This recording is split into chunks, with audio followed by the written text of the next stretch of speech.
Hello students, कैसे हैं आप सब लोग। उम्मीद करता हूँ तुम्हारी छुट्टियां बहुत अच्छे से जा रही होगी। तो छुट्टियों में थोड़ी थोड़ी क्लास भी कंटिन्यू रखो। इसलिए हमारा जो चैप्टर था लाइट, जिसमें हम पढ़ रहे थे रिफ्लेक्शन वाला जो पार्ट है, उसमें छोटा सा टॉपिक बचा हुआ है, साइन कन्वेंशन। ठीक है, ये टॉपिक है ना न्यूमेरिकल्स के लिए बहुत ज़्यादा इंपॉर्टेंट रहने वाला है। इसके अंदर साइन पॉजिटिव की जगह अगर नेगेटिव लगा दिया तो पूरा आंसर रॉन्ग हो जाएगा और वैल्यूज भी रॉन्ग आ जाएगी। इसलिए साइन कन्वेंशन ध्यान से पढ़ना है, कुछ ज़्यादा इसमें समझने का नहीं है, बस तुम लोगों ने मैथ्स में पढ़ रहा होगा थोड़ा बहुत। ये वाला होता है एक्स एक्सिस नेगेटिव, ये होता है एक्स एक्सिस पॉजिटिव।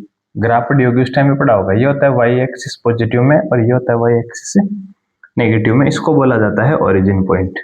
ठीक है, हमें यहाँ पर मिरर के अंदर इसको ओरिजिन पॉइंट को ले लेना है पोल। क्या लेना है? पोल। सबसे पहली चीज, हमें जो भी डिस्टेंस मेजर करनी होगी वो मिरर के पोल से मेजर करनी होगी। तो all the distance must be measured from the pole of mirror. Second point, देखो मिरर के इस तरफ जो भी डिस्टेंस रहेगी, ऑप्टिकल सेंटर या फिर पोल जो हम बोल रहे हैं, इस पोल के लेफ्ट साइड में जो डिस्टेंस रहेगी वो नेगेटिव रहेगी। इसके पोल के राइट साइड में जो डिस्टेंस रहेगी वो पॉजिटिव रहेगी। ठीक है, मतलब एक्स एक्सिस के ऊपर क्या रहेगी? डिस्टेंस रहेगी। क्या रहेगी?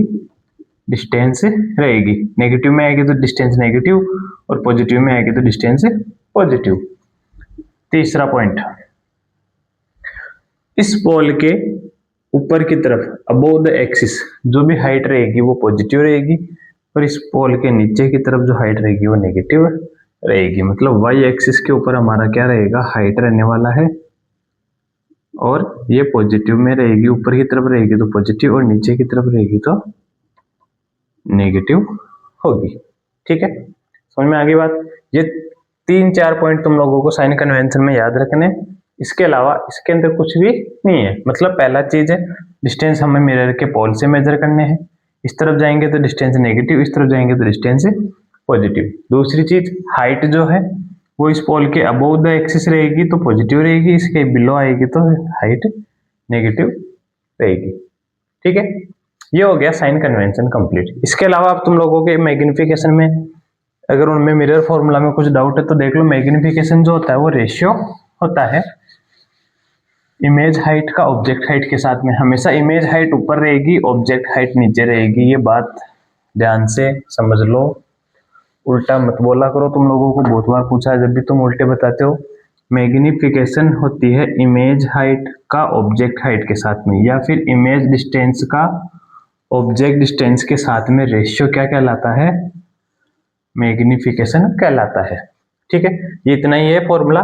It is the ratio of image height to object height और image distance to object distance. इस फॉर्मूले के अंदर यहाँ नेगेटिव का साइन लगाया हुआ है। वैल्यूज के साथ में अगर नेगेटिव वैल्यू है तो भी तुम्हारे को ये नेगेटिव साइन लेकर के अंदर नेगेटिव की वैल्यू लेनी ही पड़ेगी। ठीक है, दूसरा है तुम्हारा मिरर फॉर्मूला। इस चैप्टर में ये दो ही फॉर्मूले पढ़े हमने। ठीक है, मिरर फॉर्मूला क्या था? 1/f equals to 1/v plus 1/u। ये था मिरर फॉर्मूला। ये मिरर फॉर्मूला रिलेशन बताता है हमें फोकल लेंथ, इमेज डिस्टेंस और ऑब्जेक्ट डिस्टेंस के बीच में। न्यूमेरिकल्स आएंगे वहां पर इस फॉर्मूले का यूज किया जाएगा और उसमें हमारे क्वेश्चन सॉल्व होंगे। ठीक है भाई, अगर तुम लोग चाहते हो तो मैं तुम्हें एक क्वेश्चन प्रैक्टिस के लिए दे सकता हूं। जैसे मैंने कहा कि एक कॉनकेव मिरर है। If an object is placed in front of a concave mirror whose focal length is 30 centimetre, मतलब कॉनकेव मिरर दिया हुआ है हमें, focal length whose focal length is 30 centimetre. अब कॉनकेव मिरर देखो ऐसे होता है PFC। अब ये बताओ मेरे को, इसकी फोकल लेंथ पोल के लेफ्ट साइड में है तो पॉजिटिव होगी या नेगेटिव होगी? नेगेटिव। तो फोकल लेंथ की वैल्यू क्या हो जाएगी? नेगेटिव। ऑब्जेक्ट डिस्टेंस मान लो तुम्हारे को दे दिया इसमें 45 सेंटीमीटर। ठीक है, तो ऑब्जेक्ट डिस्टेंस पोल के इस तरफ आएगा, यहाँ कहीं पर C और F के बीच में रहेगा, तो ये रह गया। तो U की वैल्यू भी क्या होगी? नेगेटिव। अब पूछ रहा है इमेज डिस्टेंस बताओ कितना आएगा, कहाँ आएगा। अब तुम लोगों ने जब रे डायग्राम पढ़े थे तो तुम्हें याद होगा कि जब ऑब्जेक्ट सी और एफ के बीच में बनता है, रखा जाता है, तो उसकी जो इमेज है वो कहाँ बनेगी? Beyond C. ठीक है, हमने ले लिया इसको, पैरेलल लाइन डाली फोकस पॉइंट से, फोकस पॉइंट पर डाली तो प्रिंसिपल एक्सिस के पैरेलल हो गई, ये यहाँ पर जाकर के इंटरसेक्ट कर रही है, तो ये हमारी इमेज बियॉन्ड सी बन गई। अब देखो इसके सॉल्यूशन देख लो, यूजिंग मिरर फॉर्मूला ये लाइन लिखनी है 1/f equals to 1/v plus 1/u। 1/v equals to क्या हो जाएगा? 1/f minus 1/u। 1/v equals to 1/f की जगह f की वैल्यू रखो -30 माइनस 1/u की जगह रख दिया माइनस का 45। एलसीएम ले लिया, कितना आएगा एलसीएम? 90। 33 जा 90 तो -3, ये माइनस माइनस हो गया प्लस, 45 2 जा 90। ठीक है, अब देखो आगे, माइनस का 3 है प्लस का 2 है तो क्या करेंगे?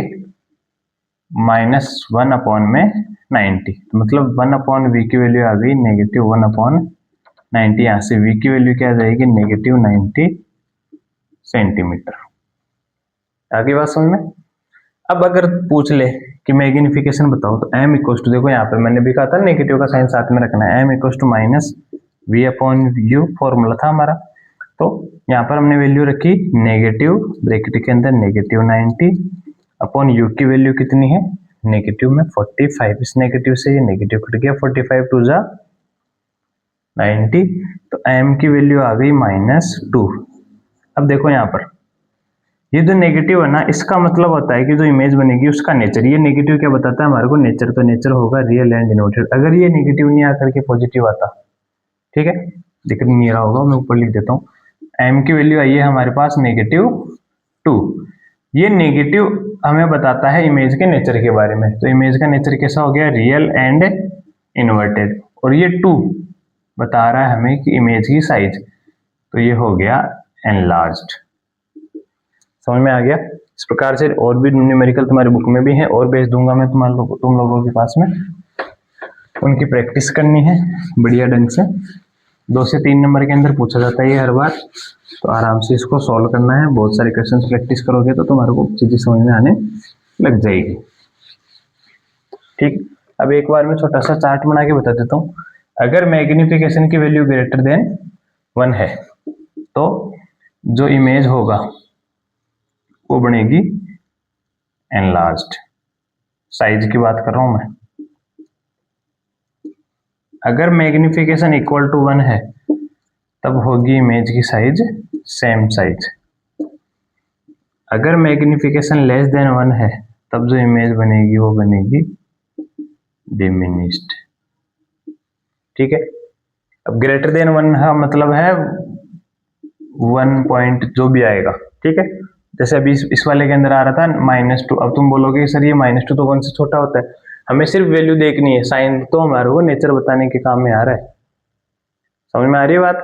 हमें सिर्फ इस ये जो वैल्यू है ना डिजिट, इस डिजिट का ध्यान रखना है। ठीक है, ये डिजिट अगर 1 से ग्रेटर देन है तो इसका मतलब हमारा जो साइज बनेगी वो कैसी बनेगी? एनलार्ज। इक्वल टू 1 है तो सेम साइज, और लेस देन 1 है तो डिमिनिश्ड।